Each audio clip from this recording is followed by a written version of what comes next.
What is it about the Negro? I mean, every other group that came as an immigrant somehow, not easily, but somehow got around it. Is it just the fact that Negroes are black? White America, no other ethnic group has been a slave on American soil.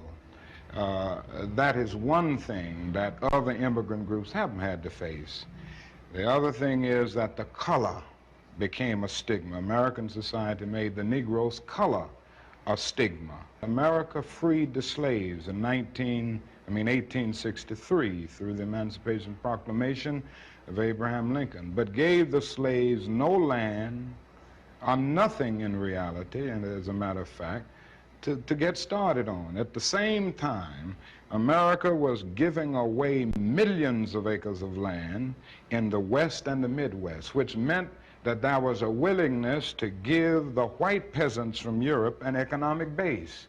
And yet it refused to give its black peasants from Africa, who came here involuntarily, free for 244 years, any kind of economic base. And so emancipation for the Negro was really freedom to hunger. It was freedom to the winds and rains of heaven. It was freedom without food to eat or land to cultivate, and therefore it was freedom and famine at the same time.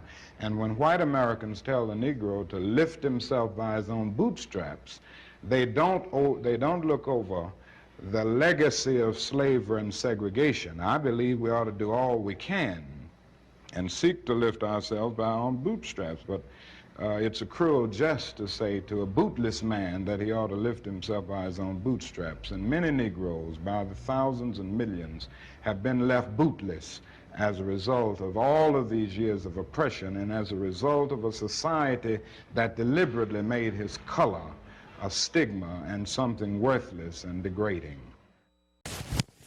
Welcome to the Gilchrist experience. You just saw a man that I cherish and love and respect, and he made it plain and simple right there. I mean, that's a history lesson for all of us. You see how we've struggled all these years since 1863 with not a boot to pull ourselves up there. Welcome to the show, my family, my brethrens, Brother Leroy and Brother Graham. Now we're going to go over a little bit about slavery, integration, how immigrants see us coming from other countries, how it stands today with white supremacy reigning supreme, how we have a Klansman in the White House. His daddy was a Klansman. He's promoting bringing back Nazism. I mean, this is sheer insanity. If Martin Luther King were here today, look at where have we gone? Back to what? Going back to the days of what, 1863? What's the state of black America today, Brother Leroy? Well, welcome to the Gilchrist experience. That's a very serious note. Those of you under 60, I imagine, don't even understand or can't take the full gist of what was said there. My brother Leroy, we're the same age, so it meant something to all people at the time. We're talking about the 60s, before you two were conceived or even thought about. But that was a serious notion, that we were never given a break. Other immigrants came here and had the freedom of claiming land that there wasn't theirs, killing off Indians, and genocide of the 1800s. What do you say about the status of America today, Leroy? Now that's 2018 that we were talking about, the same status that we're in now. With this Klansman running for office again after under 3 different indictments? What is this true insanity? That you had 74 million people vote for him in 2020, and how many of those people are still on his side today? At least a third of the country? So out of the 74, maybe we got half of them left? So that's insane. Even 40 million people voting for Donald Trump after he's been indicted 3 times, about to go in the 4th. So what do you think of the state of America today, Leroy? Thank you for coming today. Well, thank you for the invitation to be on a panel with my good brothers here, and we would call it the up-and-coming generation, who's already Our arrived. future. And when we talk about America today is understood, my perspective is understood when we have a knowledge of history. And Right.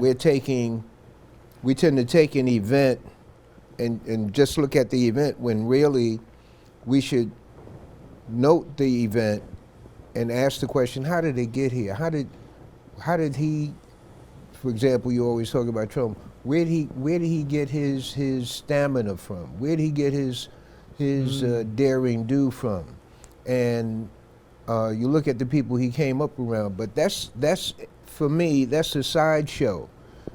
What is critically important for us right now is the salvation of black people in America. And we have to look to our youth and look out for our youth. This generation following us, Brother Gilchrist, is tremendously creative and tremendously fearless. And it's those two things that can get us across the great river, the great divide. And that relates to the time that we've been on this planet. Our ancestors, we're a reflection of our ancestors. And we have to take, I'm just noting things that's coming into my mind. We have to take be very careful about our lives. I'm talking about our young people, because they and we are a continuum. And you don't have the right to cut your life off or cut somebody's other life off, because we're a continuum. We're in America. We have survived, Yeah. as Brother Martin Luther King said. No one else in America has been enslaved in America as we have black people, and that is a test that we've gone through. We've proven that we can survive that test. In fact, between 1865 and 1877, the great, what's it called, the Compromise of 1877, between that time, 1865, when the Civil War ended, and 1877, we made tremendous strides. When they took the Union troops out of the South, and that was the Great Compromise, the Great Deception. When that happened, then they began to push us back, but they needed to be able to push us back without retaliation in order for the pushback to be real. So what I think about America today, in the book Message to the Black Man in America by the Honorable Elijah Muhammad, and his second book, The Fall of America, those are two critical books to be reviewed today, because we're actually seeing something that's happening that's been forecast. But if you have the knowledge of history, then it's not going to be shocking. The headlines are not going to be that shocking. We have to get into the history. Last point, when I look at Martin Luther King, Brother Martin Luther King, and the other brothers who come out of the South, I'm talking about those leaders, they are well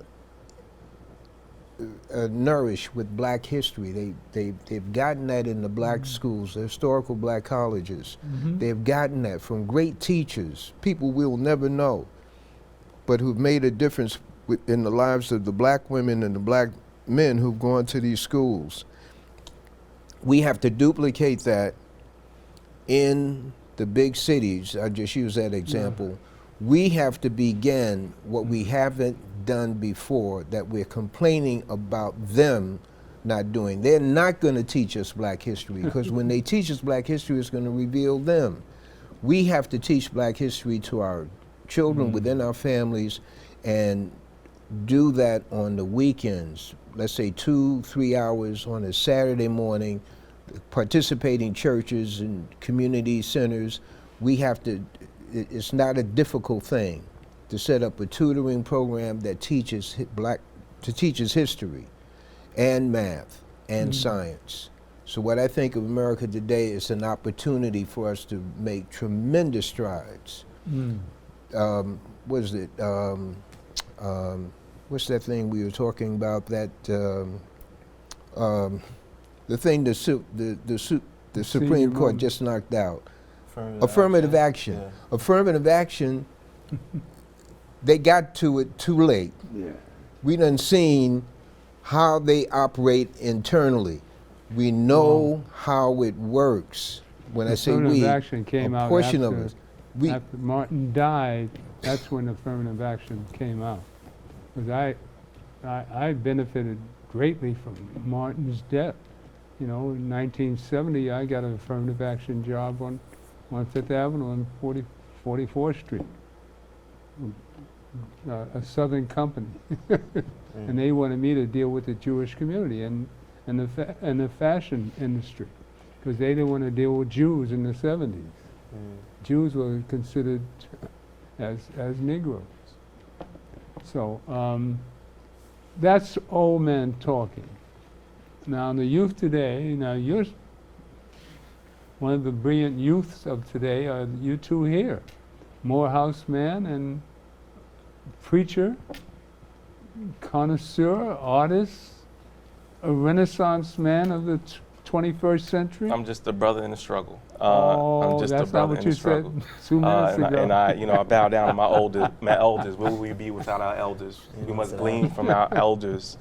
And just to piggyback on what Leroy is saying, we must remember there is power in our story. There is power in our legacy. We must remember the promise that God has given to us. We must remember that the first shall be last and the last shall be first. Amen. And we must push forward in the strength that God has given us, even in slavery.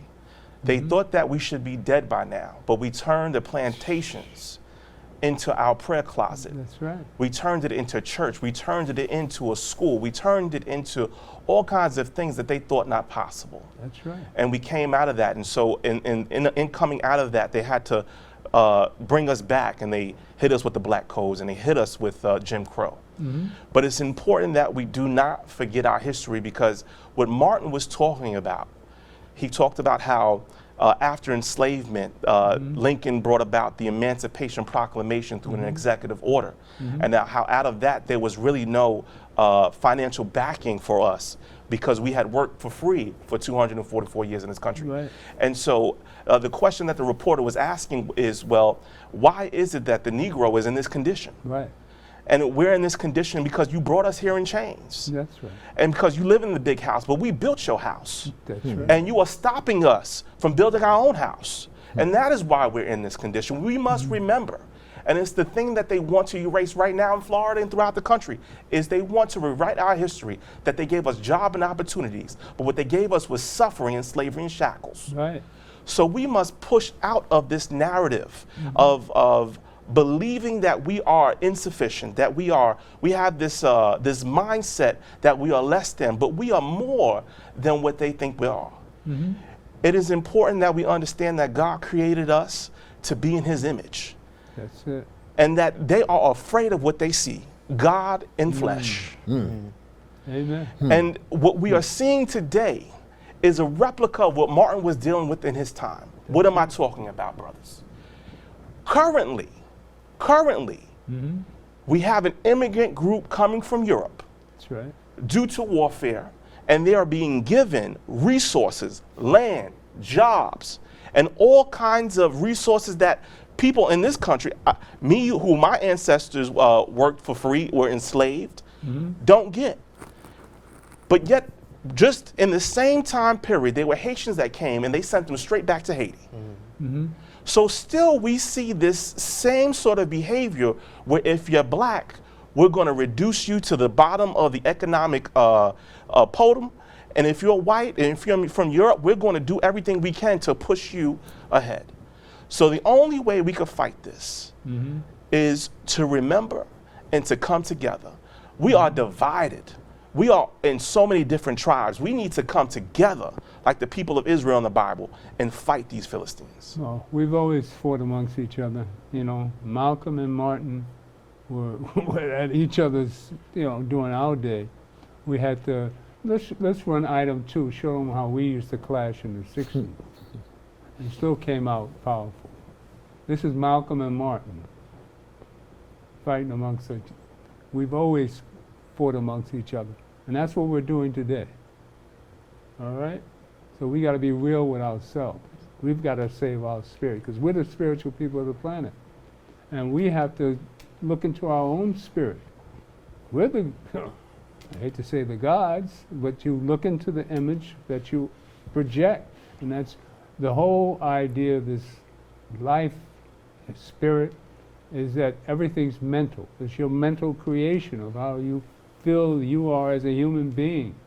And you are judged by the content of your character. And that's all colors. Because you see all immigrants coming from anywhere on the planet, all different shades, and taking advantage of what America offers to them. Because they want to make sure that the people that they've kept in shackles and made an industry of the prison industrial complex and taught them to be inferior, we're still black people and American black people in a mental slavery. And that's what you have to come from. There's your real freedom of spirit. But knowing that you're a free spirit. If I could convince you your whole life that you are a dog and teach you That's the whole point. those sort of, you know what I mean, to be submissive and that That's you're going to mental be slavery. that. Huh? That's mental slavery. It's you're mental conditioned to think you are, I'm saying to you that you don't have to think that way. So it I is never true. thought that I was less a human than anybody It else. is true. You know, they put We the grew line. up in an attitude that we were better than everybody else. Everybody had us in our neighborhood. We were the cleanest guys going. You should have seen our frame of mind and frame of reference the way we came up in New York. In the 50s, we were the baddest thing walking the ground. And everybody stood back and watched us.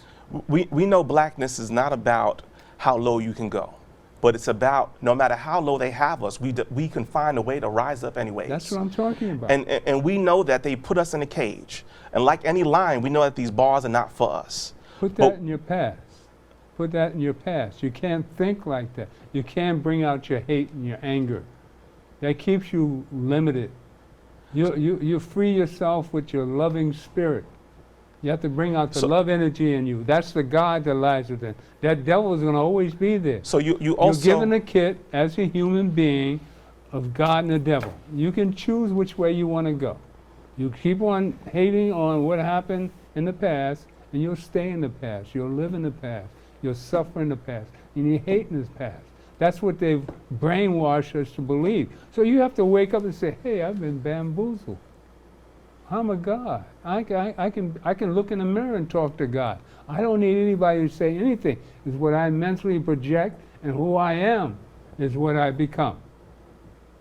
Mental transmutation. I looked that one up. And we're going to play Malcolm and Martin, because we've been fighting this battle for ages amongst each other. Slave mentality. They ever do. They will always talk it, but they won't practice it. And with the Supreme Court, if the NAACP can tell me that they want a desegregation decision for me 10 years ago, but yet the schools haven't been desegregated, as I say, this is a victory with no victory. It's a victory that you can talk about, but it's a victory you can't show me. So if you represent the NAACP and you're telling me about this great victory you won for me, when I look at you, I have to conclude that either you have been duped yourself or else you are trying to dupe me. And in most instances where the civil rights struggle is involved, there is no civil rights leader can point to me one concrete gain, practical gain that black people have made in the civil rights field in this country, not only during the past 10 years, but during the past 100 years. I don't think there's any real organization to the riots. I think they grow out of the conditions that I've mentioned all along. And as long as these intolerable conditions are there, as long as the Negro finds himself living every day in a major depression, then every city will sit on a powder keg and can explode over the slightest incident. I feel that killing is a very tragic way to deal with any social problem. There is no violent solution to the problem that the Negro confronts in this country, and this is why I have constantly said that riots are socially destructive and self-defeating. After all, the Negro ends up on the losing end. We can't win a violent revolution. Most of the persons killed in riots are Negroes themselves. The persons who end up not being able to get milk for their children are Negroes because things where they have to live are destroyed. So there's no practical or moral answer in the realm of violence to the Negro's problem. But I do understand the sociological, the psychological, and the economic reasons. The problem can be solved. First, the white man and the black man have to be able to sit down at the same table. The white man has to feel free to speak his mind without hurting the feelings of that Negro. And the so-called Negro has to feel free to speak his mind without hurting the feelings of the white man. Then they can bring the issues that are under the rug out on top of the table and take an intelligent approach to get the problem solved. That's the only way that they'll ever do it. We need an action program while we are Muslims, or while we are Christians, or while we are whatever we are. We still need an action program that will eliminate these evils that are in our community. And this is what we're trying to do with the Muslim Mosque Incorporated. Do you consider yourself militant? I consider myself Malcolm. Well, I think we have to agree that this appears to be the result of an internal conflict within the black nationalist movement. So I think the first thing that needs to be done is for a conference of goodwill to take place between black nationalist leaders. This was why I suggested a few days ago that the followers of the late Malcolm X and the followers of Elijah Muhammad should sit down at the peace table together, so to speak, and discuss this problem and try to reach some understanding. I don't think, and I'm sure, that nothing can be accomplished by violence. It only leads to new and more complex social problems. I think it is unfortunate for the black nationalist movement. I think it is unfortunate for the health of our nation. I may not get there with you, but I want you to know tonight that we as a people will get to the promised land. I'm really happy for you. I'm gonna let you finish. But Beyonce had one of the best videos of all time.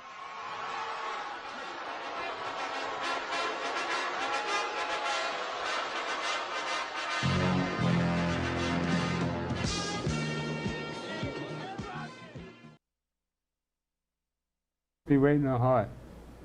Leroy, you and I really understand what we just saw. Can you imagine if King and Martin had gotten together as a team? I'm sorry. Can you imagine, you see that last shot of Malcolm and Martin shaking hands and being together as a team?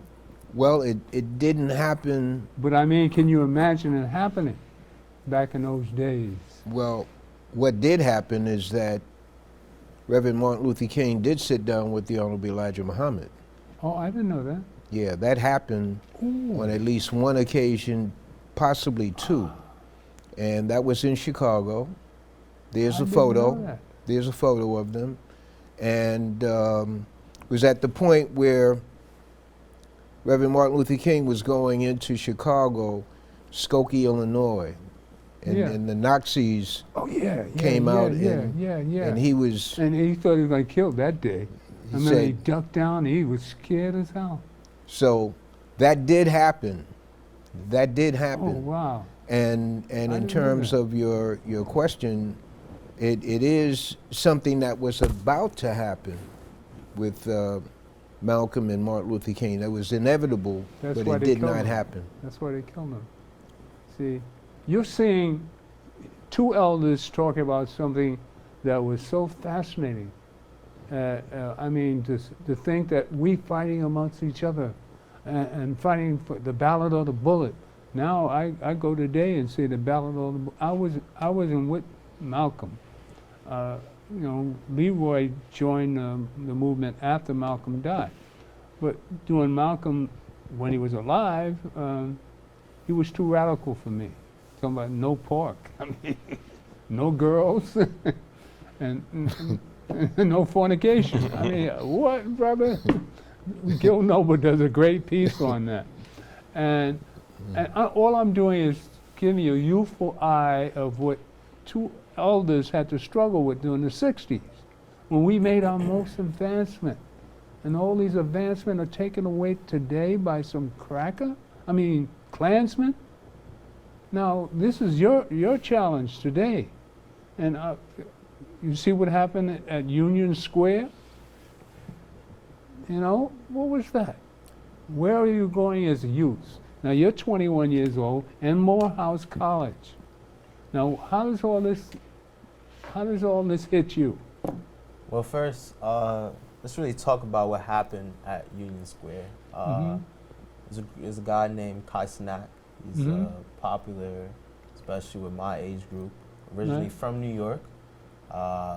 Went to, I believe, FDA, right next to Esplanade Gardens. He lives in Esplanade? No. He used to go to FDA, the high school. Near Frederick Douglass So, Academy. so it's to show that he's from New York. He really is from New York. Okay. Eventually made it big and wanted to make a decision of coming back to New York to give out, a lot of stuff to the community. He wanted to give out PS5s, chairs, gaming chairs, PCs, a bunch of stuff back into the community. And so it was for good originally. But of course, I guess he didn't know how much people were really going to come outside for real. And then next thing you know, it was millions of young people all in one area. Because there was so much people, it was hard to now start actually giving out the stuff because it wasn't controlled correctly. But to me, when I see that, it shows the hunger for the young people, because the fact that we all coming down to Union Square because we want a PS5, we want this, we want that.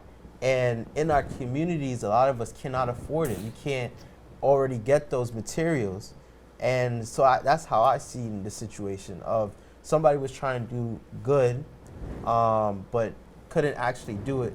And as a result, it shows the expression of the young people currently and how, we're hungry.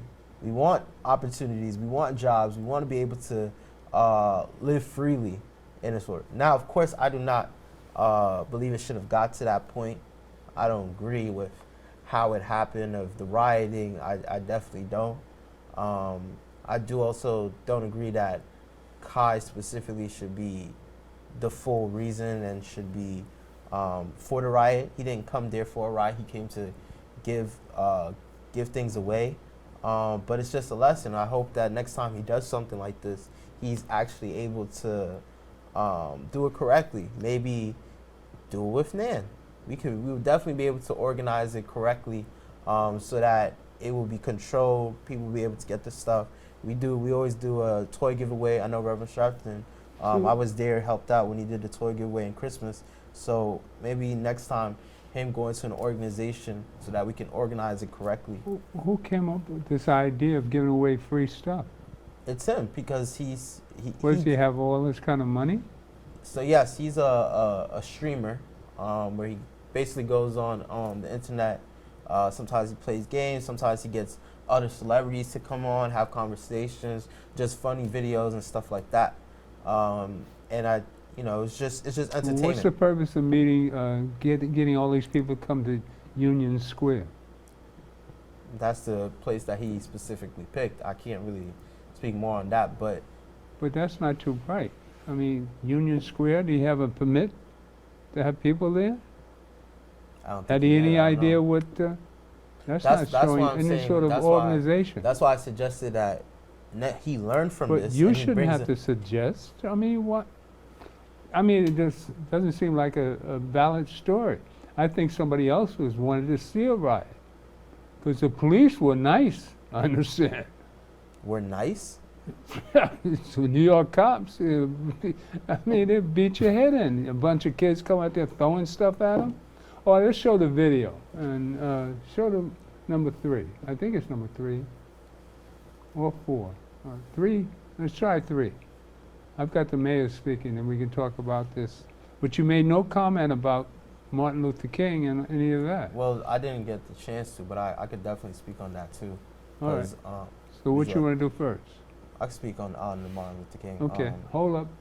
As a student at Morehouse, Martin is our most esteemed Morehouse man. There's literally a gigantic, I think it's 15-foot statue of him in the middle of our campus. Right. There's a whole chapel, Martin Luther King International Chapel, that we have on campus. So, you know, I really do look up to the man. Even at Esplanade Gardens, when I used to walk through, there's a statue of Martin Luther King. Yeah. So for me, growing up, you know, unconsciously always having that history in Harlem, which actually brings me a little bit to your point of how you was talking about us learning our history. Just walking through Harlem, I've learned so much of history. Speaking to a lot of elders in my community, there's a lot of history. Malcolm X used to walk through here. Madam C.J. Walker had a mansion in Harlem. Vernon Whitson Tandy, the first black architect, is here. So for me, I value this a lot.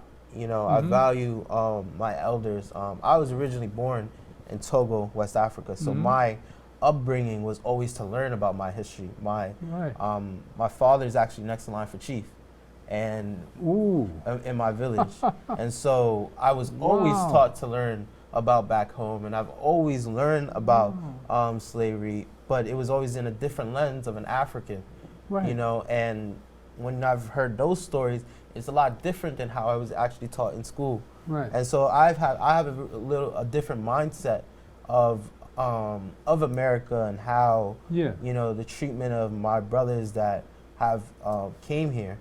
But when it came down to Martin and Malcolm, for the longest I didn't really understood Malcolm's side because it wasn't as taught as much.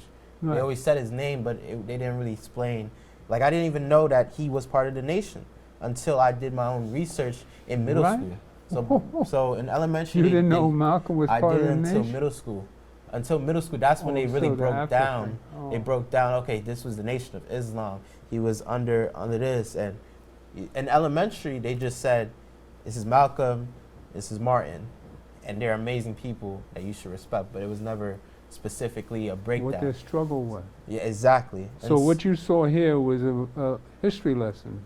So once I got into high school and middle school, I've seen that video. I've seen the picture of them working together, and then that's when I was like, okay.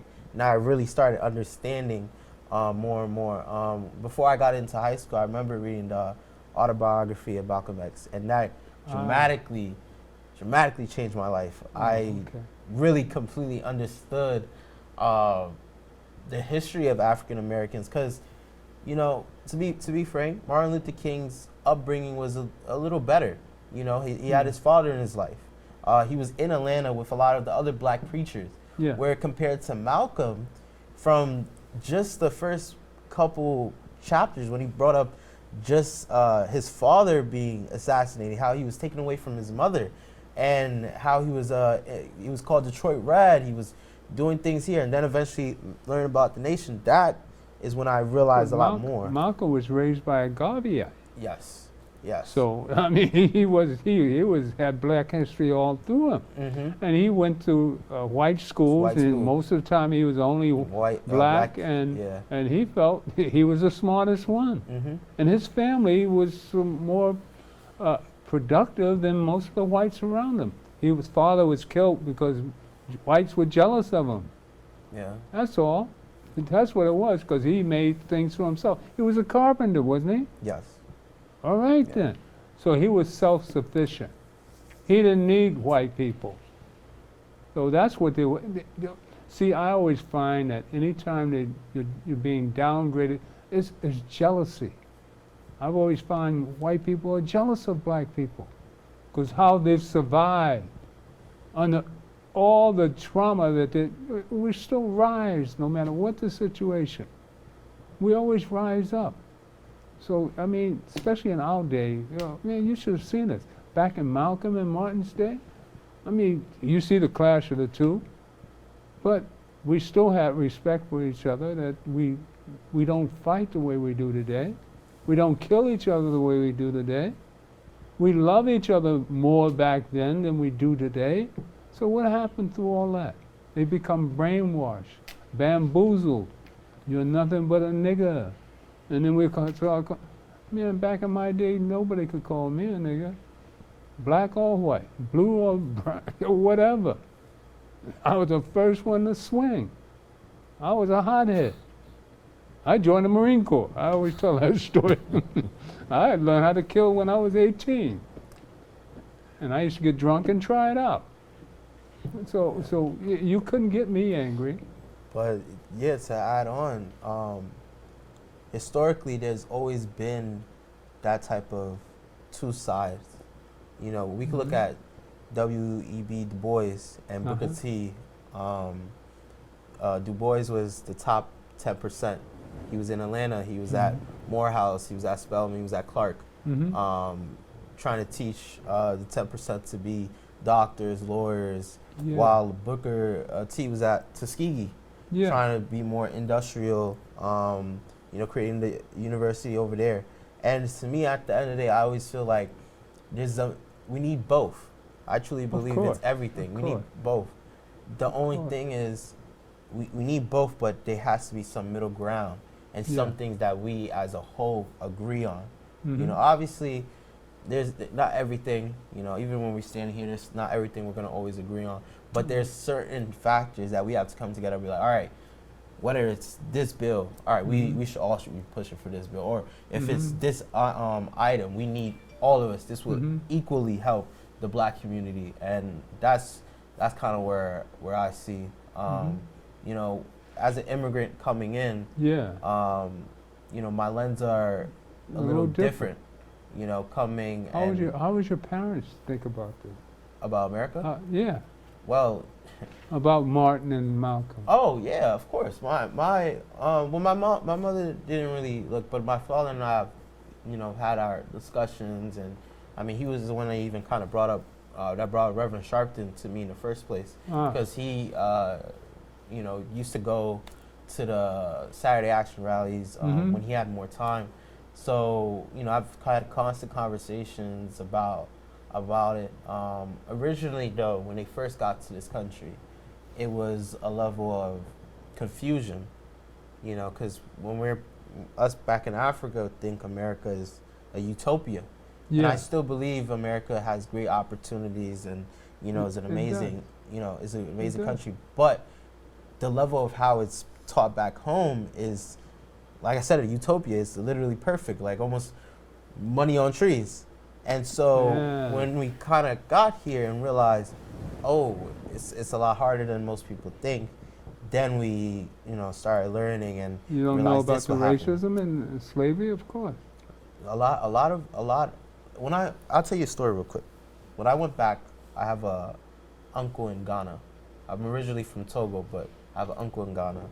He's a professor in the University of Ghana, and in his house he had a guard. And at that time, I remember talking with him, and he was like, "So how's America?" And I'm like, "Oh, I mean, you know, it's good. We still have this, that, and the third." And he's like, "Well, but what about, you know, Obama, about Martin Luther King, this, that," and so then I started breaking down racism, and he's just there confused because we're not taught that. We don't know. What? A lot of us didn't know. And so and then I was shocked too, and I was like, no, it's this, that. And so eventually at the end, to make the long story short, he asked me a question that this had officially changed my mind. He's like, so how come they don't come here? Come back. And I said, well, you know, obviously not any of them can just pick up this stuff and go, and people don't know what specific countries. And he said, yeah, I hear all that, but at least come visit. At least come learn more. At least, you know, like, because in Africa, it's just, I could go to my village. I'm going to find someone that looks like every single one of you. It doesn't matter if, not all of us are dark skinned. There's people that look just like you. There's people that, and he was just, and so then after that, then I was like, okay, I know for me, one of my missions I will push is that I want to be bringing friends of mine back home to Togo. I want to be able to let them go to my village. Hopefully we can give them. You did that, didn't you? Yeah, so I also was able to. Yeah, we should have some videos of that. Yeah, I can sell some videos, but I was even able to. Every time I go back, I get pictures. But you know, the goal is to really bring people back, when they go back to the village, I want to be able to give them an African name. I want them to be able to leave with artifacts, give them stuff. Like that is my goal. When You've got to meet Professor Jeffries and Dr. Ben and Dr. Clark. We need to talk about all that stuff. That's amazing. I learned something today. See, no matter how old you are, you always learn something new. So you came here thinking there was no racism? yeah, it's Well, why it's are they really different. bleaching their skin in Africa?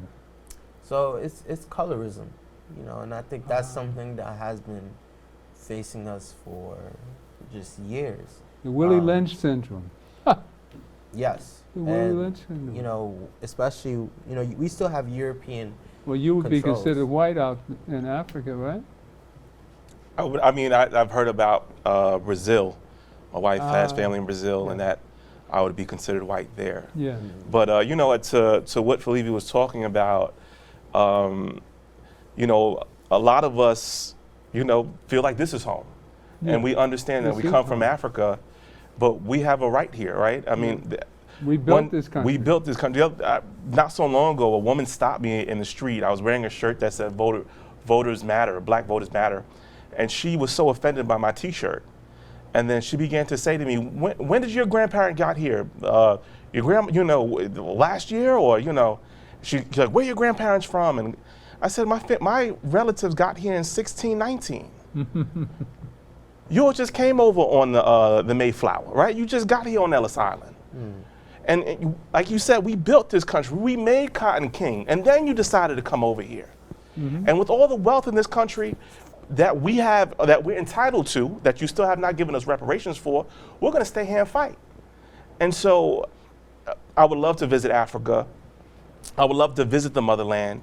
It is definitely part of a journey that I want to take. My grandfather. Yeah, let me inject this. Now, can you imagine if we got together with Africans and exchange all the wealth of Africa, the natural resources of the Congo alone, trillions and trillions of dollars of wealth, and we became export and import between Africa and America amongst us as businessmen. Now, these are That's possibilities. why I'm a business major. That's it. So we start right here. So Malcolm had an idea, right? And Malcolm, he did go to Africa, right? He went to the Middle East. He went to Egypt. He went to Egypt. Yeah, he went to the Middle And East. his idea was to get the United Nations to indict America for its crimes against black folk. And so if we Good go, luck with that. huh? Good luck with that. You know, it's all about the fight. It's all about the documentation. But It's all, see, that was one man, one idea. We're doing, one man can't do it. You No. see what happened to Malcolm? it takes an attack that it has a variety of approaches. He planted a seed. Yeah. Now the seed is nurturing, but the other seeds, the other obstacles that we're going to run into is that jealousy, and jealousy amongst us. So eliminate that, then we can do things as a united front, and then you bring in the spirit part of it. That's where we all agree on when you start preaching to us again.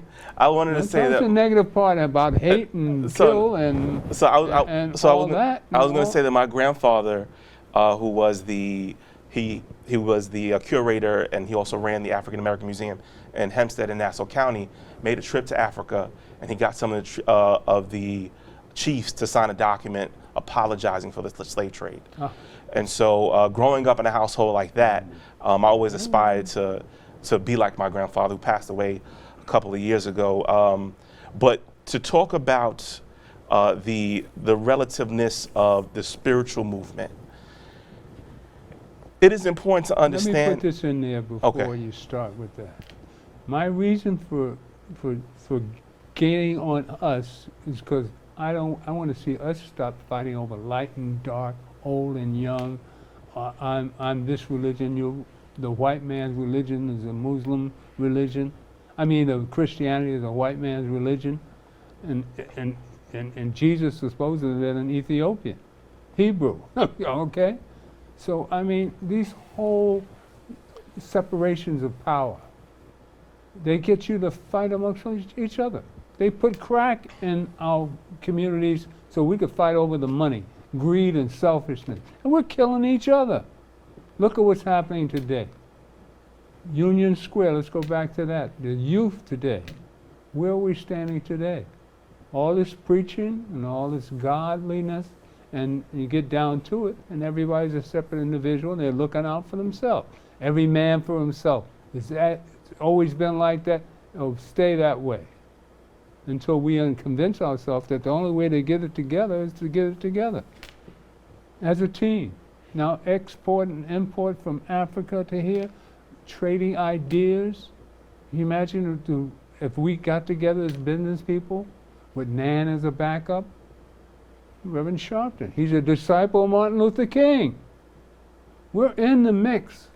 Leroy even recognized that. We bring in Farrakhan. No reason why we can't work together as a team. When we see this madness here and thinking of the possibility of what could happen if Malcolm and Martin work together as a team. So we're doing that right here. Malcolm and Martin, I'm Martin and he's Malcolm. So we're working together with the youth and doing that unity. This is where this comes from. Now let's talk about the Union Square. And can you run that video? I want to show these kids ganging up, and no reason in the world why he could invite that many people. He needs he needs some organization. This young man, he might have good thoughts, but you can't let young people run around like that, because they ain't gonna do any good. They're gonna look out for themselves. Every man for themselves. I'm getting something free. And then they bring smoke bombs, and what happened? The cops could have had, it could have been a real massacre there. I'm glad nobody brought a gun or one shot, and what could have happened? One guy in a mass of people like that, all you need is one. And what would have happened? A slaughter. So you have the video? Can we do that? Criminal charges have been filed against the social media influencer whose video game giveaway prompted mayhem in New York City. Kai Cenat is accused of inciting a riot during the unpermitted event. CBS's Michael George joins us now from New York with more on what happened. Michael, good evening. Robert, good evening. It was supposed to be a giveaway. Kai Cenat told more than 6 million followers he was giving $400 PlayStations away for free. But it went awry, ending with injuries, property damage, dozens of arrests, and criminal charges for the popular social media influencer. We're not going to do nothing until it's safe. That moment never came for popular live streamer Kai Cenat. His unsanctioned video game console giveaway in New York's Union Square drew a crowd of thousands and spiraled into mayhem. Cenat was ultimately slapped with charges, including inciting a riot and unlawful assembly. What happened to the PlayStation? What happened, sir? Fans surged Cenat's vehicle when he arrived at the park. Once the people for the giveaway started coming out, that's when things started to get out of control. Police say some in the crowd started throwing supplies from a nearby construction site, lit fireworks, and scaled street poles as 1,000 officers tried to control the chaos. People started climbing up on the subway stations, and then people started throwing water bottles. I had to protect my children. More than 65 people were arrested. About half were underage. This is not a policing issue. This is a parenting issue. Mayor Eric Adams questioned if parents knew their kids' whereabouts yesterday, and said the city is investigating whether outside agitators were involved. You don't come to get free Game Boys and bring smoke bombs and bring M80s. Mr. Mayor, the fact that this is a 17-year-old, what feeling do you have on that, the fact that this is a very young person? And that's a great question, because what you're seeing that is happening to our youth in this country, in general, but specifically here in New York City, is something that we should all be alarmed about. We saw it yesterday down at Union Square. This is not a policing issue. This is a parenting issue. And we need to be clear on that. Police is the response after an incident happened. But there should be a proactive approach. When I looked at what happened in Union Square, the first thing I did was text my son and say, where are you? Are you in Union Square?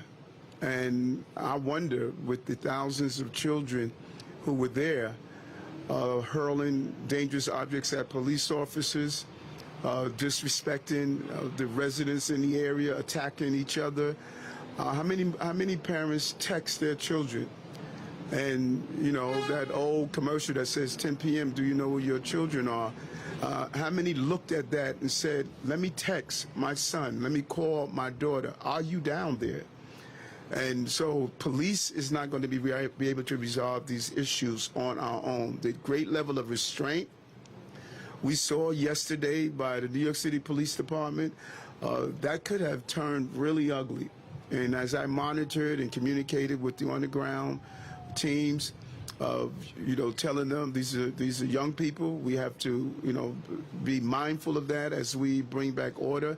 That's the same in this incident. 17-year-old. You're not born with hate. So what are we doing as adults that creates this energy of hate?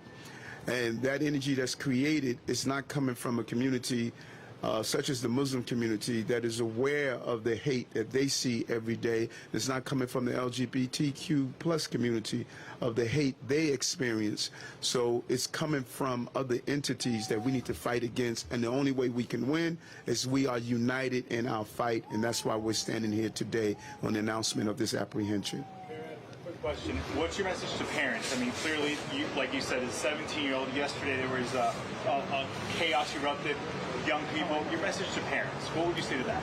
And you know, it's difficult being a parent now with so much weight and so many obligations they are facing. I know my role with Jordan and the responsibilities that I have. You know, our children cannot be raised by social media.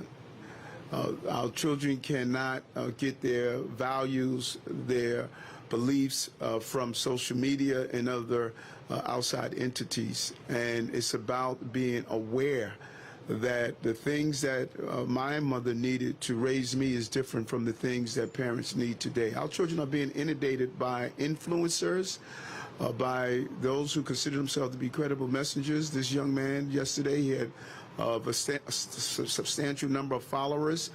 People came from outside the city to be there, and I want us to, we're further looking into whether there's some even outside agitators. You don't come to get free Game Boys and bring smoke bombs and bring M80s and bring other disruptive items. And so we believe there were some outside influencers that may have attempted to aggravate this situation. And I cannot say enough for the police department yesterday. I don't think people realize the level of discipline that was showed to take a very dangerous, volatile situation and to be able to bring it to a level of resolve without any loss of life, any substantial damage to property, and without young people harming themselves. And, you know, that's the type of discipline it takes and the type of dedication that it took to bring this person to justice. We're going to create an environment where the city is safe, and one should be allowed to dance, to express themselves, to dress the way they want.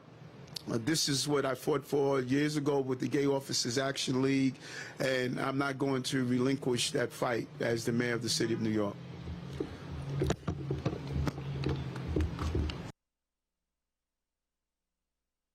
We got 5 minutes left. All right, so I want to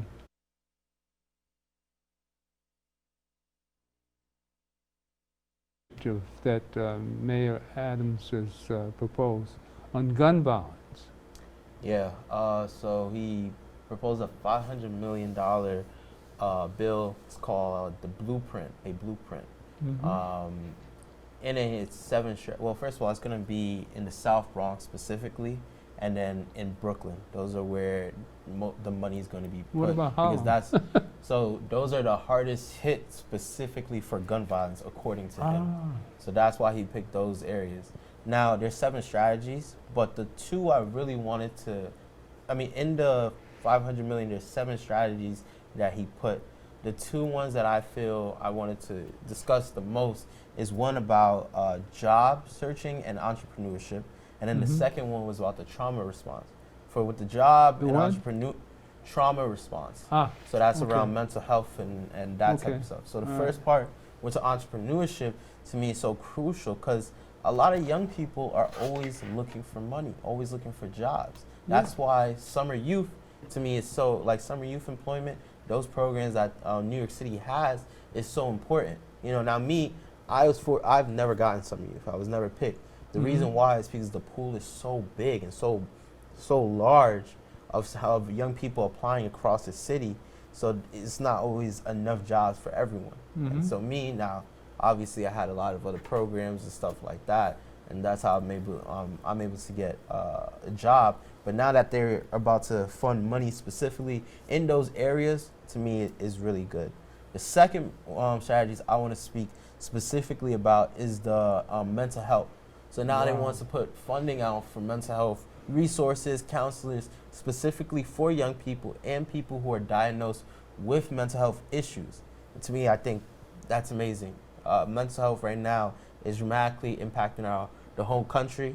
As we already know, it's a national issue, and I appreciate the mayor for saying that.